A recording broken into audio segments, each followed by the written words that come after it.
Ito guys, nagisa ko na, ayan yung taba-taba na hindi maubos, hindi makain.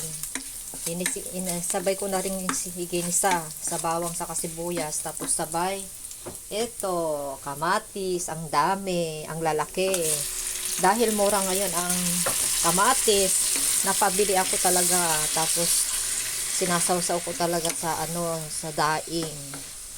Imbis na suka, ito na lang. Kasi masarap ulamin ang kamatis guys, kahit sibuyas lang sa patis. Wala pa kasi akong bagoong na nabili eh.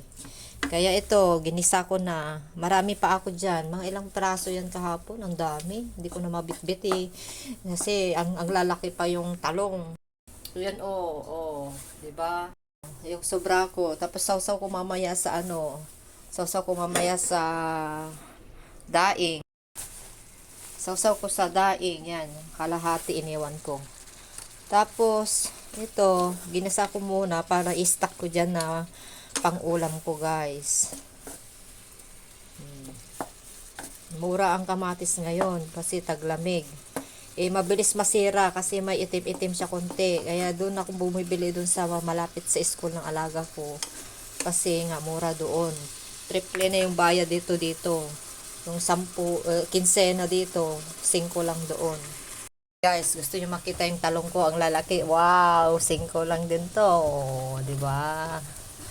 Ang lalaki. Tanggalin ko na lang yung damage niya. Tapos ipiprito ko ulam namin ng kasama ko bukas. Yan. Pag makabili ako doon, pag maaga ako talaga magsundo. Tumatakbo ako pag papunta doon para may oras pa ako magtingin-tingin. Pero pag wala na ang oras, di ako makapunta. Pag nandito yung amo ko, hindi ako makapunta. Pero pag wala siya, na-advance ko talaga siya. Na-advance ko pumunta. Kaya naman ako na maagang umalis dito guys. Kaya ayan. Pag maaga, siyempre mag-iisip yun. Ngayon, minsan naaga pa ako ng 5 minutes, itatanungin pa niya. Kaya yun. Mabagal naman ako naintindihan niya man siguro kasi mabagal ako maglakad, malayo ang MTR dito, 15 minutos. Ang ginagawa ko na lang, okay lang yun, magja-jogging na lang ako para mabilis, parang ganon, para may exercise na rin. Ayan, so ilagay ko, ewan ko, patis or asin guys, nakabitsin. So, yan ang aking ma-share sa inyo guys, dahil mura ang kamatis ngayon. Ayan, napagisa talaga tuloy ako. Hindi ko lahat ginisa guys kasi masyadong marami na, baka hindi ko maubos, masisira lang din. Ilagay ko muna doon sa rep yun, yung 4 na piraso.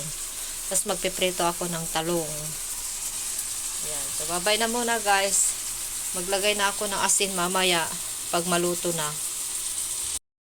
Pero i-ready ko pala kasi nandito sa taas. Asin lang sa betsin, hindi na yung patis. Ayan. Bye-bye na guys. Ito yung betsin ko. Ajinomoto. Bye-bye. Salamat sa panonood.